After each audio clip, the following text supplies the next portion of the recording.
न करें, सत्य का सहारा ले, क्रमशः धीरे धीरे। मैं जानता हूं ये कलिकाल है। आप कहेंगे अगर हम असत्य बोलेंगे नहीं तो समाज में जी ही नहीं सकेंगे। मैं कह रहा हूं समाज में जिया जा सकता है बिना असत्य बोले। आपका गुरु भी उसी समाज में जी रहा है बिना असत्य का सहारा लिए। प्रयास करें नित्य अपने जीवन में। यह जो यम की बात मैं बता रहा हूं, यह एक योगी के साथ भी लागू होती है, एक गृहस्थ के साथ भी लागू होती है, एक गरीब व्यक्ति के साथ लागू होती है, एक अमीर व्यक्ति के साथ लागू होती है, एक सेवक के साथ भी लागू होती है। ये एक बात ऐसी है यम की कि यम की पकड़ सभी पर होनी चाहिए। उसे अहिंसक होना चाहिए, उसे सत्यवादी होना चाहिए। आप नित्य प्रयास करें, एक डायरी बना लें और दिन भर के बाद सायंकाल 2 मिनट बैठ करके आप दिन भर की बातों को सोचें, तो उससे आपकी विपश्यना साधना भी पूर्ण हो जाएगी। दिन भर सोचे कि आप दिन भर में हमने कितनी बार असत्य बोला, और डायरी में नोट करें और फिर बैठ कर 2 मिनट विचार करें कि किस किस जगह पर अगर हम असत्य ना बोलते तब भी हमारा काम चल जाता। बगैर असत्य बोले अगर हम इतना नुकसान भी उठा लेते तो हमारा कोई नुकसान नहीं होता। और फिर उसमें प्रायश्चित करें, क्योंकि प्रायश्चित से भी पाप नष्ट हो जाते हैं। आप प्रयास करें कि अगर हमने इतनी बार इसमें असत्य बोला है तो प्रयास करेंगे कल या दोबारा ऐसे इन चीजों पर तो असत्य नहीं बोलेंगे। आप जब अभ्यास करेंगे तो धीरे धीरे आप असत्य से सत्य के पहलू पर आके खड़े हो जाएंगे। और इस कलिकाल में पूर्णता नहीं तो 90% तो सत्यता को धारण करो ही। अगर 90% भी सत्यता धारण नहीं कर पाओगे तो तुम्हारी साधना तपस्या निष्फल जाएगी। और जिस दिशा पर मैं लेकर चलना चाहता हूं उसमें तुम्हारी और मेरी कड़ियां आपस में टूटती जाएंगी। अतः अगर उस कड़ी को मजबूत करना है तो मैं 10% की छूट दे रहा हूं, मगर 90% अपने अंदर सत्यता जरूर धारण करो।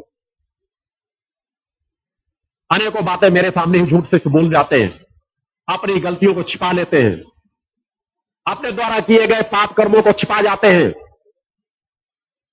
तुम्हारे किस प्रकार का जीवन है, तुम्हारा किस प्रकार का चरित्र है, आपका गुरु उन सत्यताओं को जब आप रखेंगे तो आपका गुरु स्वतः कह रहा है कि इसमें कलिकाल में आपके कुसंस्कारों का पान करने आया हूं। जब तक मैं आपके कुसंस्कारों को ग्रहण नहीं करूंगा आपको सुसंस्कार दे नहीं पाऊंगा। इसीलिए मैंने अपनी साधना आपको प्रदान करता हूं और आपसे मांगता हूं कि मुझसे कुछ मत छिपाओ। यदि तुमने मुझसे छिपा लिया तो फिर उससे मुक्ति नहीं मिल पाएगी। अपने द्वारा किए हुए किसी भी पाप कर्मों को अगर तुम मुझसे व्यक्त कर दोगे, अगर इस स्थान पे आकर के प्रायश्चित करके उनको छोड़ दोगे तो आपका गुरु कहता है कि उसके फलस्वरूप आपको किसी भी प्रकार के कुसंस्कारों का फल नहीं भोगना पड़ेगा। किस प्रकार के पाप कर्म हो, क्योंकि आपके गुरु के पास माता आदि सत्य जगत जगदम्बा की दी हुई बहुत कुछ कृपा है। मैं अगर दोनों हाथों से लुटाना शुरू करूंगा तो अगर सैकड़ों हजारों जन्म भी आकर के लुटाता रहूं तो कभी नहीं पड़ेगी। मगर लूटने के लिए आपको पात्रता ग्रहण करते हुए चलने की आवश्यकता है। अगर पात्रता ग्रहण करते हुए नहीं चलेंगे तो आप बहुत दूर हो जाएंगे, मैं बहुत दूर हो जाऊंगा। उसी तरह होगा जिस तरह 8वें यज्ञ में ऐसी एक परिस्थिति आई थी तो एक बार ऐसा मुझे निर्णय लेने के लिए कहना पड़ा था कि अगर सायंकाल सूर्यास्त के पहले ऐसा कार्य नहीं हुआ तो मैं समाज का त्याग करके एकांत में चला जाऊंगा और समाज मुझे कभी उस जीवन में देख ही नहीं पाएगा। वहां यज्ञ होना था 8वां महाशक्ति यज्ञ। जिस व्यक्ति के स्थल पर यज्ञ होना था उसने कहा गुरुदेव जी हम यहां स्थान अच्छा व्यवस्थित बनवा देंगे। मेरा तब बहुत खुला चिंतन हुआ करता था। मैंने कहा अगर यह व्यक्ति कुछ चिंतन लेना चाहता कि 8वें यज्ञ की यज्ञस्थली अच्छी बना देगा, एक समाज के बीच वह यज्ञस्थली समाज में पड़ी रहेगी, तो मैंने मां के चरणों में निवेदन चिंतन किया और उसे मात्र 1 या 2 महीने के अंदर 20 लाख रुपए का फायदा कराया उसके व्यापार में। मगर उस कार्य को करने के लिए जो उसे 6 महीने से करना था मेरी यज्ञ की बेदी बन गई और वह कार्य नहीं करा सका। अंत में मुझे एक चिंतन लेना पड़ा, बरसात हो रही थी, मुझे कहना पड़ा कि अगर यज्ञ मंडप सूर्यास्त के पहले नहीं बना तो मैं समाज का त्याग कर दूंगा। वास्तविकता थी वो क्षण, क्योंकि मैं जो समाज को कार्य सौंप देता हूं और समाज अपने कुसंस्कारों के फलस्वरूप नहीं कर पाता तो या तो वह पाप का भागी बनेगा और मेरे नहीं मां के प्रकोप का भागी बनकर के अपने न मालूम कितने संस्कारों को नष्ट कर डालेगा। उससे बचाने के लिए मुझे केवल एक रास्ता है कि या तो तुम मेरे कहने पर मेरे साथ चलते चले जाओ, या तो मैं अपने और तुम्हारे बीच की दूरियों को बढ़ा दूं और समभाव से ऊर्जा फैलाऊं, जिसका जो फल में आए उसे वह प्राप्त करे। और जहां मैंने कहा कि अगर प्रकृति से एकाकार साधक जब जो चाहे जैसा वातावरण निर्मित कर सकता है, बरसात हो रही थी भयंकर और मुझे कहा गया कि इस तरह के बरसात में यह कार्य तो हो ही नहीं सकता। मैंने कहा तुम आगे बढ़ो, अगर तुम यज्ञ स्थल के निर्माण में अपनी पूरी क्षमता से जुट जाओगे तो आज वहां पर बरसात नहीं होगी। और लोगों ने देखा कि यज्ञ स्थल के केवल आधे किलोमीटर बीच में दूरी पर बरसात नहीं हुई, अन्यथा पूरे दिन उस दिन मूसलाधार वर्षा होती रही। एक नहीं सैकड़ों शिष्य यहाँ उपस्थित है। यह सामान्य से एक चिंतन दे रहा हूं कि वही स्थिति तुम्हारे और मेरे बीच ना आए। उसी यज्ञ स्थल में जहां मैंने 20 लाख को उसे फायदा दिया, उसी यज्ञ स्थल में वह कभी मतलब 50,000 रुपए का भी आर्थिक सहयोग न कर सका। अंत में जो भक्तों के द्वारा पत्तलें जूठी पड़ी हुई थी, उसकी भी सफाई का पैसा मुझे देना पड़ा, उसके मैदान की छिड़ाई का पैसा मुझे देना पड़ा। और इस तरह के जब कार्य होंगे तो मेरे आशीर्वाद के भागी नहीं बनेंगे। मैं अपनी ऊर्जा को वहां से खींच लेता हूं और यही कारण है सभी भक्तों को मालूम उसके बाद कि 20 लाख का नुकसान भी वह व्यक्ति पाया। अनेकों प्रकार की महामारियों का शिकार भी हुआ उसका परिवार, मगर ये मेरे द्वारा नहीं। मैंने फिर भी मां के चरणों में एक बार नहीं अनेकों बार निवेदन किया कि मां, मेरे अंदर रोष नहीं है, मेरा यदि पूर्ण हुआ है, आप उसे हो सके तो माफ करें, मगर फिर भी आंशिक फल तो भोगना ही पड़ता है। अतः आप सत्य का सहारा लें, असत्य वचन मत बोले। आपका गुरु बार बार कहता है, माता आदि सत्य जगदम्बा जगदम्बा के चरणों पर बैठ करके कहता है कि आप अगर मेरे चरणों पर मेरे सम्मुख अपने कुसंस्कारों को सौंप देंगे तो आप निश्चित है उनके पाप से वंचित हो जाएंगे। पाप का जो फल रहेगा उससे आप वंचित हो जाएंगे, आप कुसंस्कारवान बन जाएंगे, आपको कुसंस्कारों का फल नहीं भोगना पड़ेगा। अतः सत्य का सहारा ले। पहले आपको हिंसा छोड़ना है, दूसरा सत्य का सहारा लेना है, और तीसरा आता है अस्तेय। अस्तेय का तात्पर्य है हम अपने अधिकार से बाहर की कोई चीज प्राप्त करने की चेष्टा न करें जो हमारे कर्म के फलस्वरूप नहीं है, हमारे अधिकार के फलस्वरूप नहीं है। अर्थात हम जबरन किसी का धन को लूटने का प्रयास न करें, जबरन किसी के पास जो चीज सामर्थ है उसको छीनने का प्रयास न करें, न छीनने की प्रेरणा दे। मन वचन कर्म से प्रयास करें कि हमारे पास जो कुछ है उसी पर संतोष करें। कर्म करके जो कुछ भी प्राप्त करना चाहे, कर्म के फलस्वरूप प्राप्त करना चाहें, चोरी करके न प्राप्त करना चाहें, डाका डाल के न प्राप्त करना चाहें, किसी के द्वारा मंगवा करके न प्राप्त करना चाहें, किसी के द्वारा छल करके व छीन करके न प्राप्त करना चाहें, यह आता है अस्तेय के अंतर्गत। कि आपके पास जो कुछ भी है उसमें संतोष करें, क्योंकि संतोष करना आपका स्वाभाविक कर्म बनता है कि जो कुछ भी आपके पास है आपके कर्मों के फलस्वरूप है। आप कुचेष्टा करेंगे तो जब आपके संस्कारों में है वह आएगी नहीं। और अपने आप जो इस जीवन में आपके अंदर सामर्थ्य प्रकृति ने दे रखी है, उस सामर्थ्य का उपयोग करके अगर आपने वह हासिल भी कर ली तो कई गुना ज्यादा उससे क्षति आपकी हो जाएगी, आप संस्कारवान नहीं बन पाएंगे। अतः आपको अस्तेय स्वरूप भी धारण करना है। उसके बाद आता है ब्रह्मचर्य। आपको अपने जीवन में एक निर्धारित ब्रह्मचर्य धारण करना है। आप गृहस्थ हैं, पूर्ण ब्रह्मचर्य की बात नहीं करता, मगर ब्रह्मचर्य आपके कंट्रोल में होना चाहिए, आपकी पकड़ में होना चाहिए। प्रकृति ने केवल भौतिकतावाद और सुख उपभोग का जीवन जीने के लिए आपको समाज में स्त्री पुरुष के जोड़े नहीं बनाए। ब्रह्मचर्य के बारे में विस्तार से मैं पत्रिका के माध्यम से चिंतन दूंगा कि एक गृहस्थ का किस प्रकार जीवन होना चाहिए, शादी से कितने समय किस प्रकार का जीवन होना चाहिए, कितने वर्षों बाद किस प्रकार का जीवन होना चाहिए, एक पुत्र उत्पन्न होने के बाद क्या जीवन होना चाहिए, दूसरा पुत्र उत्पन्न करने के बाद उसके आपसी जीवन का किस प्रकार होना चाहिए, कितनी अवस्था के बाद उसको किस तरह ब्रह्मचर्य पे कंट्रोल करना चाहिए, इसके बारे में विस्तार से मैं पत्रिका के माध्यम से चिंतन दूंगा। आपको फिर भी ब्रह्मचर्य व्रत के बारे में अपने आप में व्यवस्थित होना है, अपने आप को अपने विषय विकारों को कंट्रोल करना है कि वह आपकी पकड़ में हो। और उसके बाद आता है अपरिग्रह। आवश्यकता से अधिक धन का संग्रह न करना। यह यम के 5 अंग हैं। आप विचार करें कि मेरे जीवन में क्या आवश्यकता है, कितनी आवश्यकता है, मेरे परिवार को कितनी आवश्यकता है सामान्य रूप में, जिससे उनका धर्म चलता रहे। धन की कामना धर्म की रक्षा के लिए करना चाहिए, ऐसा धन नहीं संग्रह करना चाहिए जिससे अधर्म पनप जाए। आप आवश्यकता से अधिक धन का संग्रह करेंगे, आपके बच्चे कुसंस्कारी बन जाएंगे, उसका दुरुपयोग करेंगे। आप चाहो या न चाहो बच्चों को कुसंस्कार वाली बनाने से बचा नहीं सकोगे। आपके बच्चे अय्यास होंगे, सुविधा भोगी हो जाएंगे, कर्मवान होने के बजाय अकर्मण्यवान हो जाएंगे। कर्म उनसे दूर भागता चला जाएगा, सुख सुविधाओं के उपभोग में वे लिप्त होते चले जाएंगे। अतः आवश्यकता से अधिक धन के संग्रह का चिंतन भी नहीं करना चाहिए। अगर आपका साइकिल से काम चल जाता है तो कार की भी कामना नहीं करना चाहिए। कर्म करो, प्रयास करो, एक चिंतन होना चाहिए कि हमको आगे बढ़ना है, मगर लिप्तता कि हम कार खरीदने के लिए दिन रात प्रयास करें, ऐसा चिंतन नहीं होना चाहिए।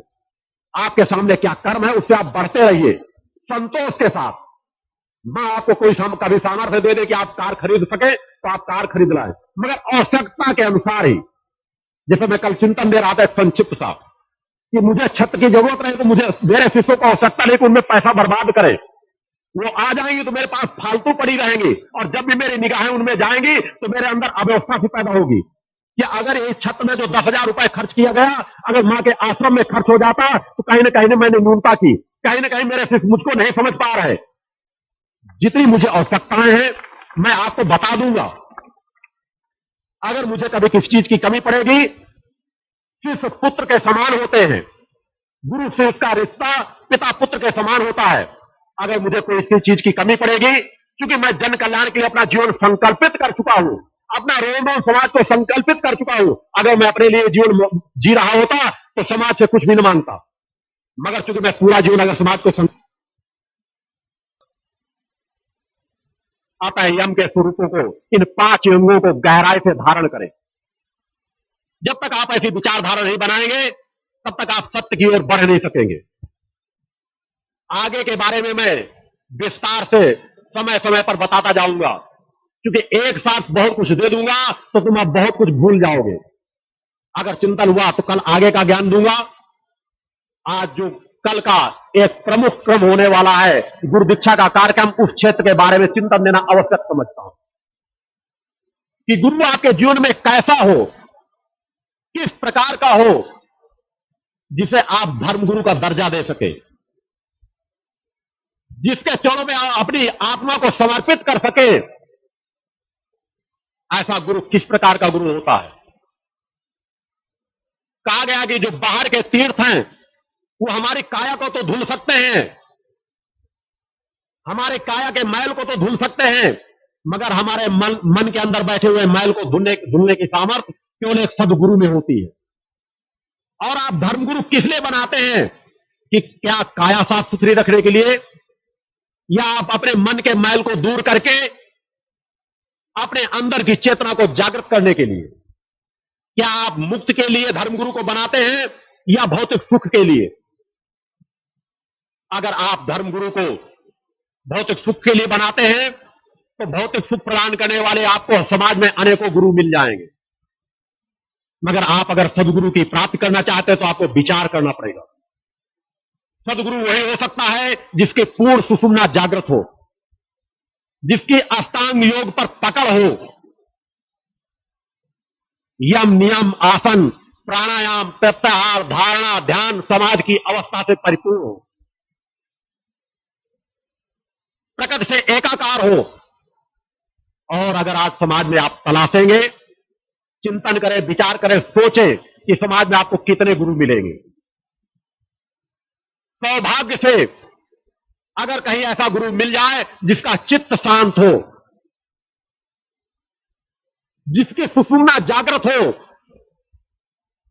जिसके नाना प्रकार के विषय विकार अपने हाथ की पकड़ में हो, कि जब वो जैसा चाहे वैसा स्वरूप धारण कर सके। अगर वह चाहे तो एक योगी बन जाए और चाहे तो एक भोगी बन जाए, और फिर भी पाप और पुण्य से परे रहे। जिसके पूर्ण सुषुम्ना जागृत रहती है, वह कोई भी कर्म करता है तो मां की प्रेरणा से करता है।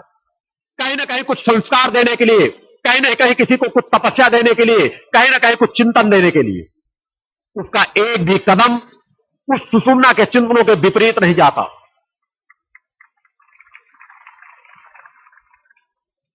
आपको तलाशना होगा ऐसे गुरु को। कल जो दीक्षा लेंगे मैं उन्हें पुनः कहूंगा कि आपके अगर पूर्ण चिंतन एकाग्र हो, अगर अब तक आप लोग पहले के चिंतनों से, कल के सूर्य और आज की सूर्य में, यहां के रहने, यहां के वातावरण में, यहां की क्रियाओं से अगर आप मुझे गुरु के रूप में चाहते हो, तभी आप गुरु दीक्षा प्राप्त करें। क्योंकि गुरु जो, जब तक आपके अंदर का मन के मैल दूर नहीं होगा, आप एकाग्र नहीं होंगे, आपको गुरु को पूर्णत्व से स्वीकार नहीं करेंगे, तो गुरु की पूर्ण ऊर्जा आपके अंदर समाहित नहीं होगी। आपका गुरु कभी धन की काम नहीं करता। दीक्षा देते वक्त शिष्यों का पूजन करता है। अपनी ऊर्जा को, क्योंकि मैं जानता हूं कि आज समाज का कोई भी व्यक्ति ऐसा नहीं है जो कुसंस्कारों से ग्रसित ना हो, और अगर उसे पहले मैं अपने कुछ संस्कार नहीं दूंगा तो वह सत्य पथ पर बढ़ नहीं पाएगा। मगर मेरे भक्तों, एक मेरी विचारधारा बड़ी दृढ़ है, जो साधनात्मक क्षेत्र का मेरा निर्णय है कि जो 2 कदम मेरी ओर चलता है उसे 4 कदम बढ़कर मैं अपना लेता हूं, और जो 2 कदम पीछे की ओर जाता है, मेरे चिंतनों समझाने के बाद भी उसे 4 कदम पीछे ठोकर मार करके मैं छोड़ देता हूं। क्योंकि मेरा धर्म बनता है कि मां के बताए हुए मार्ग पर मां मुझे जिस दिशा में ले जाना चाहती है, मुझे केवल उस दिशा में बढ़ते रहना है, और निर्धारित समय देकर के मैं आप लोगों को चिंतन दे सकता हूं। और आप अगर मुझे भी पीछे खींचने का प्रयास करेंगे तो मुझे सोचना होगा कि क्या मैं तुम्हारे साथ पीछे जाऊं, या मां जिधर मुझे खींच लेना चाहती है मैं उधर जाऊं। मगर यह तुम अपना सौभाग्य समझो या दुर्भाग्य, मैं मां की डोर से इतना अधिक बंधा हुआ हूं कि समाज छूट जाए तो छूट जाए, मगर मां की डोरी को मैं नहीं छोड़ सकता। आपको चलना होगा तो मेरे साथ चलना होगा, दौड़ना होगा तो मेरे साथ दौड़ना होगा, और यह तभी हो सकेगा जब आप मेरे दिए हुए विचारों को अपने अंदर धीरे धीरे समाहित करेंगे। यह कहानी और किस्सा सुनने से नहीं हो सकता, क्योंकि ज्ञान 2 प्रकार का होता है, एक शाब्दिक ज्ञान और एक अनुभव ज्ञान। शाब्दिक ज्ञान आपकी चेतना को जगा नहीं सकता। अगर आपको ज्ञान है कि यह दीपक है, यह बाती है, इस तरह के लोहे की दीपक होता है, बाती होती है, तो आपको यह ज्ञान रहेगा, उसे आप उजाला नहीं फैला सकते। और जिसको अनुभव ज्ञान है, वह अपने अनुभव से तत्काल ज्योति जला देगा और प्रकाश फैला देगा। अगर आप इसका बहुत ज्यादा आपको ज्ञान है कि मकान किस प्रकार बनाया जाता है, ईंट लगती है, गारा लगता है, सीमेंट लगता है, मिस्त्री लगते हैं, यह सोचने, करने और इसे जानने से, बता देने से आपके मकान बन नहीं जाएंगे और सुख सुविधाओं को आप भोग नहीं लेंगे। जिसके अंदर प्रैक्टिकल ज्ञान है, जिसने देखा है कि मकान किस तरह बनाया जा सकता है, जिसके पास वह सामग्री मौजूद है, वही मकान बना करके आपको दे सकता है। अतः आवश्यकता है आपको ऐसे गुरु की जो आपके अंदर ऊर्जा अपनी समाहित कर सके, जिसे सत्य का ज्ञान हो, जिसे अनुभव हो समाज का, सामाजिकता का, मानवता का, जिसे सत्य और असत्य दोनों पहलुओं का ज्ञान हो, जो समाज के सभी पहलुओं का, सभी अंगों का ज्ञान नहीं रखता होगा, वह समाज के नाना प्रकार के स्वरूपों को, नाना प्रकार की आत्माओं को, नाना प्रकार के पाप पुण्यों से घिरी हुई आत्माओं का मार्गदर्शन कैसे करेगा? वह कैसे जानेगा किस प्रकार के पाप कर्म का फल क्या होता है, किस प्रकार के पाप कर्मों पर घिरे हुए मनुष्य को किस प्रकार से आगे बढ़ाया जा सकता है? वह आपका मार्गदर्शन नहीं दे सकता। मार्गदर्शन वही दे सकता है जो आपके अनेकों जन्मों का साक्षी हो, सामाजिकता का उसको ज्ञान हो,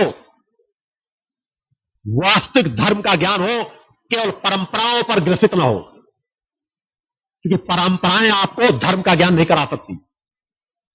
आता है सौभाग्यशाली वे शिष्य होते हैं जिन्हें कभी जीवन में अनुभव से भरपूर गुरु की प्राप्ति होती है। अन्यथा समाज में शाब्दिक ज्ञान रखने वाले, जिनके पास अनुभव नाम की शून्यता है, जिनका मूलाधार भी नहीं जागृत है, आज बड़े बड़े आश्रमों का संचालन कर रहे हैं। उन पे तुमको आंखें अपनी खुली रखना है। शाब्दिक ज्ञान रखने वाले लोग आपको सत्य के मार्ग पर खींच नहीं पाएंगे, और कम से कम इस कलिकाल पर तो नहीं खींच सकते, क्योंकि कलिकाल पर इतनी भयावहता है कुसंस्कारों की, कलयुग की, कि जब तक किसी योगी में अपनी यह सामर्थ्य नहीं होगी कि आपके कुसंस्कारों को अपने अंदर समाहित कर सके, अपनी ऊर्जा के माध्यम से 2 कदम आपको चला सके, तब तक आप संस्कारवान नहीं बन पाएंगे।